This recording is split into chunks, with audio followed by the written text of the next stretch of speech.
அஸ்ஸலாமு அலைக்கும். எல்லோரும் எப்படி இருக்கீங்க? நல்லா இருக்கீங்களா? எனக்கு பார்த்தீங்கன்னா அம்மா வீட்டில் தான் நோம்பு திறக்க போனேன். ஸோ வீட்டிலேருந்தே வந்து கொஞ்சமாக நானும் ப்ரிப்பரேஷன் பண்ணி எடுத்துகிட்டு போயிட்டுருந்தேன். எனக்கு பார்த்தீங்கன்னா ரோஸ் மில்க்கும் போட்டிருந்தேன், டேங்க் ஜூஸும் வந்து போட்டிருந்தேன். அது கூட வந்து பார்த்திங்கன்னா பசங்களுக்கு வந்து சப்ஜா இதெல்லாம் போட்டு கொடுத்தாக்கா அவங்க குடிக்க மாட்டாங்க.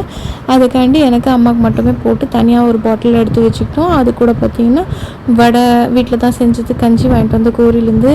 இன்னதான் நம்ம நோன்பு வந்து வீட்டில் எவ்வளோ ரகங்க செஞ்சாலும் அந்த நோன்பு கஞ்சி இல்லை அப்படின்னா ஒரு ஃபுல்ஃபில்லாகவே இருக்க மாட்டேங்குது. ரொம்ப முக்கியமானது இந்த தண்ணி தான்.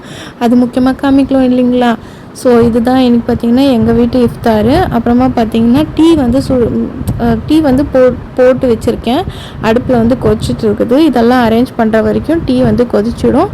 எப்போவுமே நோன்பு திறந்து இதெல்லாம் சாப்பிட்டு 2 தான் ஜூஸு இல்லைன்னா இந்த கஞ்சி வடை சாப்பிட்டுட்டு டீ குடித்தா தான் வந்து உசுரே திருப்பி வர மாதிரி இருக்கும், இல்லைனா ஹெட்டேக் எடுத்துக்கும்.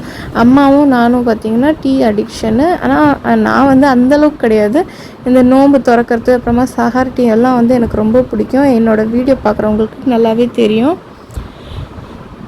பார்த்திங்களா, டீ வந்து கொதிக்க வச்சுருக்கேன். பார்க்கும்போது செம்ம டெம்டிங்காக இருக்குல்ல. இந்த மாதிரி நல்ல திக்காக ஸ்ட்ராங்கான டீ வந்து யாருக்கெல்லாம் பிடிக்கும், யாரெல்லாம் நோன்பு திறந்து வேலையாக வந்து இந்த டீ தான் குடிப்பீங்க அப்படின்னு சொல்கிறவங்க எனக்கு கமெண்ட் செக்ஷனில் கமெண்ட் பண்ணுங்கள்.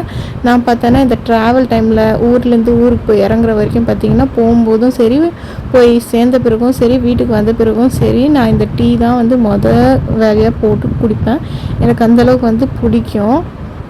ஓகே ஃப்ரெண்ட்ஸ், அஸ்ஸலாமு அலைக்கும், பாய்.